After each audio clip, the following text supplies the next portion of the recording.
So Douglas Murray, in the past few months and year or so, has really blown up as a commentator on politics and particularly the war in the Middle East. Now, this channel, JTV, has covered a lot of his content, and it recently occurred to me that Douglas Murray was actually our very first guest on the channel when I launched it back in 2016. So have a look at this. Now, before you laugh, this logo was before I had any sense of graphic design or anything like that, and I kind of just, it was JTV was very much just a bedroom idea, but at the time I had a few different presenters doing different segments. I did the Judaism segment. Here we had the excellent Dr. Alan Mendoza doing the current affairs segment, and here he is in 2016 interviewing Douglas Murray. And Douglas Murray back then warns about high levels of immigration, particularly from the Arab and Islamic world, into Europe, and the effects he thinks that will have. And then he also goes on to speak about Islamic anti-Semitism that exists. And in some ways, he was sort of saying this all as a warning. Now, this was 8 years ago. And Alan Mendoza ends by saying, "I hope you'll prove wrong." Well, I ask you, dear viewer, who's been proven right, or who is being proven right or wrong? Do you agree with his predictions? Do you think they've come true? Do you think we should therefore heed more of his warnings, given the accuracy through which he paints a certain picture? I ask you to be the judge of that. Have a watch and let me know what you think. Welcome to Current Affairs on JTV. Today I'm joined by the author and commentator Douglas Murray, who's Associate Director of the Henry Jackson Society and the contributing editor to The Spectator. Douglas, thank you for joining me. It's no secret that Europe is currently facing an immigration crisis, but this isn't the first immigration crisis Europe has faced. What, in your view, makes this different to other ones? What makes it different is several things. One is scale, and the other is the identity question. The scale problem is probably best understood if one considers that it's true all countries in Europe have had immigration of some kind for a long time. That said, the populations in Europe have actually been very static for a long time. Britain has been a fairly static population for about a millennia. So the speed of what is happening now is one of the most striking things. Take one very brief example of what was everyday migration until quite recently. 50,000 Huguenots came into the country after 1683 into the UK over a period of some years. By the late 1990s, 50,000 people was about 6 weeks of average immigration into the UK. So the scale is far faster than it's been before, and that was before this recent so-called crisis. The speed now is unprecedented. Germany taking in 1% of its population every year, actually a bit more than 1%, more than 1 million people this year. So that's the first thing, is the speed. And the second question is the identity question. Immigration is made a lot easier and more easy to be dealt with and coped with by a society if the people coming are pretty much similar to the society they're going into. So French Huguenots, French Protestants, was not very difficult to assimilate into British society. That said, it took a few centuries to be sort of completely assimilated. What's so different about what's happening at the moment is people coming in who have really no connection to the society they're going into. Okay, but if I stop you on that point, but there's always been a reaction to outsiders coming in. Give an example of Jewish immigration in the UK, say. The response to that, a vast wave at the end of the 19th century, was the Aliens Act, an attempt to curtail this. Isn't this just the same thing? No, I mean, it's something I think a lot of Jewish people are very nervous about, the immigration questions, precisely because they think, but aren't we immigrants? Isn't this going to come back on us in some way? I think this is a great mistake for a number of reasons. One, as I say again, is that issue of speed and the numbers, which is what's so crippling across Europe at the moment and threatens to become so very dangerous across Europe. But that second thing is the identity question. Jews coming into Britain in the late 19th century were very similar to their host society compared to, for instance, somebody from Eritrea arriving in Germany, a country, a culture from which they have almost nothing in common.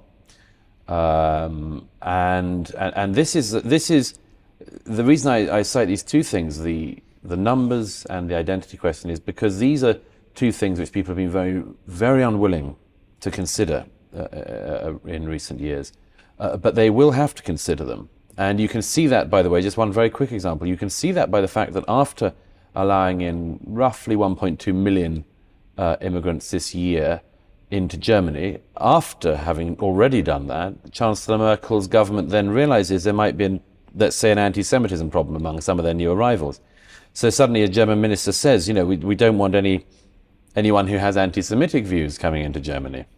I mean, it's true that historically Germany, it would be a great irony if Germany were post-war having sort of cleansed itself of its guilt in some way, then decided to partly try to allay that guilt by importing as many anti-Semites as they could from the most anti-Semitic region in the world. But it's too late. You've imported them. You can't question them then. You can't find out if they're anti-Semites. But you can bet that a lot of them are. I'll split those up in a second, but let's start with the first of those, the numbers question. Isn't it true that part of the issue is that Europe requires immigration in order for our economies to continue turning the way we've become used to? This is one of the great myths, the source of which I can never quite identify. Or at least I can identify a source. I can't identify why it has such popular appeal. There's this idea, the UN perpetuates it and the EU perpetuates it, that, for instance, Germany is an aging population and they're a greying population, they often say. But they are. And that, well, this assumes, among other things, that countries should always enlarge their population base. You should get bigger and bigger. This is not historically always the case. If you have an aging population, it doesn't necessarily mean that means you have to produce far more children. You have challenges, certainly, but it doesn't necessarily mean you need a vastly larger population. And I would have thought the most idiotic thing in the world is to decide that we as Germans are greying and that we need more young people in our country to work, so we will import them from an entirely different culture. We will bring in an entirely different culture to become the next generation. I mean, anyone who doesn't foresee problems in that can't have their eyes open.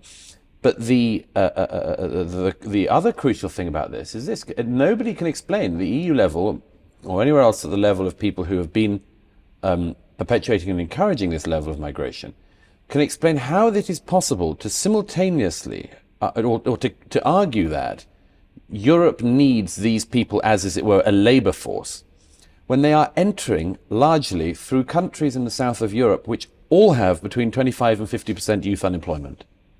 How is it possible that people can be arriving in their hundreds of thousands through Greece when Greek youth unemployment is so high, arriving in Italy when Italian youth unemployment is so high? How is it possible that people can seriously think this is a good model? You import people to be the working force into countries which already don't have jobs for the young. And if the EU meant anything, if it were a real thing, which had really good intentions towards Europe as a whole, I would think the obvious thing would be, first of all, if there is a labour shortage in Germany, plug it with people from the south of Europe, plug it with fellow EU citizens, plug it with people from Greece or from Italy or from Portugal. Goodness knows, there are people who need jobs. But I would do that long before I decided I would import 1 million Eritreans. Okay, so I get that on economic migration, you're happy to, if you like, put up quotas and instead move Europeans internally. But what about asylum seekers? What about people fleeing from war zones? Well, I think that asylum is a very important thing to have as something you can give as a society. It's a humanitarian necessity on occasion. And I think it's very important that people don't mix these things up.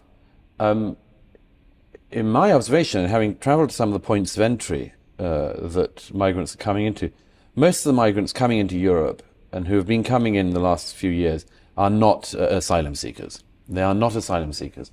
The majority are not from Syria. The majority are from sub-Saharan Africa, from across other parts of the Middle East. Many of them are from the Balkans, going into Germany. Very, very large number are from the Balkans, moving across Europe and taking advantage of this opportunity. People are coming from as far away as Bangladesh.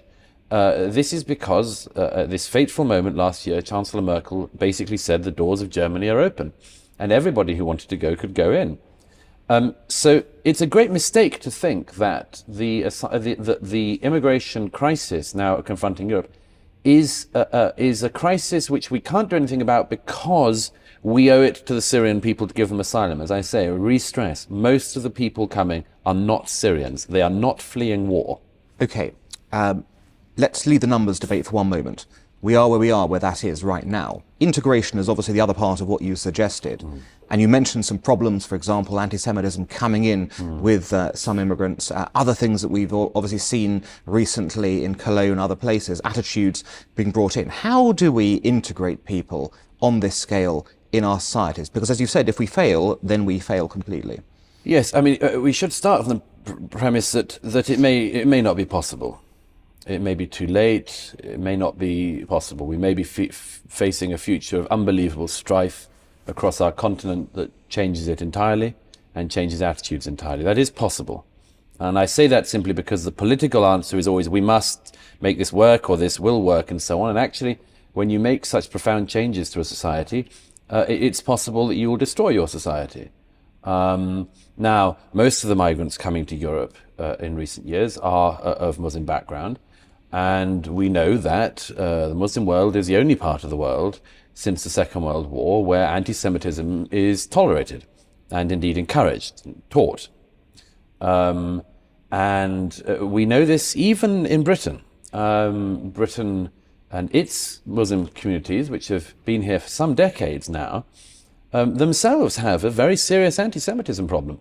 We know that, apart from anything else, because somebody who is not a friend of mine, but a very left-wing, very fanatical Muslim journalist called Mehdi Hassan, wrote a piece for the New Statesman, no less, a couple of years ago, in which he said that we Muslims must face up to the fact that anti-Semitism in our community is, I think he said, rife, commonplace, and he said every Muslim reader will know what I'm talking about. He said it's our dirty little secret as a community. Behind closed doors, it's always the Jews. It's the Jews who did everything. It's the Jews who do 9/11, it's the Jews who did 7/7, it's the Jews who did everything. That's among people who have been in Britain for decades. Okay, so how do we get over this quickly? Because you may not be able to. We may not be able to. I wouldn't have thought France will be able to. I can't see any particular long-term future for Jews in France. Country by country, there will be some countries that do stand up to this. There will be some countries when Muslim anti-Semitism grows, say it isn't the Jews who should leave, but the people who would make the Jews leave. There are some countries where that may happen, but other countries where it'll fail. It's a numbers game. It's a numbers game. Every single day in Malmo in Sweden, 1,000 new Muslim arrivals come in to Malmo. The remaining Jewish community in Malmo is now under 1,000. It's a numbers game. The Swedish Jews can't survive there because they're going to be outnumbered too much. Maybe at some point in the 24th century, all of these new arrivals will realize they shouldn't be blaming the Jews for everything and that they've got some problems they should answer themselves. But until then, maybe we're just going to go through a terrible period of strife. But the fact that some Muslims recognize this is surely a positive sign. Yeah, but it's ones. That's the problem. I mean, the people who are willing to admit to the problem are tiny in number, and there isn't much of a desire to do anything about it. There's no particular propulsion to do something about it. And in the meantime, it should also be said, is that the so-called interfaith outreach work, which the Jewish community, among others, does a lot of, places a lot of hope in, achieves almost nothing. A couple of old bearded men get together and agree on some dietary thing they've got in common. But it doesn't solve the fact that anti-Semitism mainly comes from the Muslim community these days. It doesn't solve the problem, the fact that that's taught in many mosques and many Muslim schools. And it doesn't address the fact that now, if Israel does anything anywhere in the world, anywhere in its region, there will immediately be a protest of very angry young Muslims in the centre of London and other British cities. You can have an old rabbi and an old mullah sitting around having tea, agreeing on dietary stuff, but that doesn't solve why the hatred is being taught. And that's something the rabbis and the Jewish leadership in this country, among other places, just don't want to admit to. Perhaps it's too bad to confront. Douglas Murray, I hope you're wrong, but that's all we have time for today. Thank you very much for joining me. Hi, thank you so much for watching. To watch another one, click here. To stay up to date with all our content, click here to subscribe. And if you're able to, you can help support JTV to grow and grow by clicking join below this video, where you can become a member and get perks including early access to videos and private live discussions with me. But most of all, you'll be partnering with us on our mission to change the world.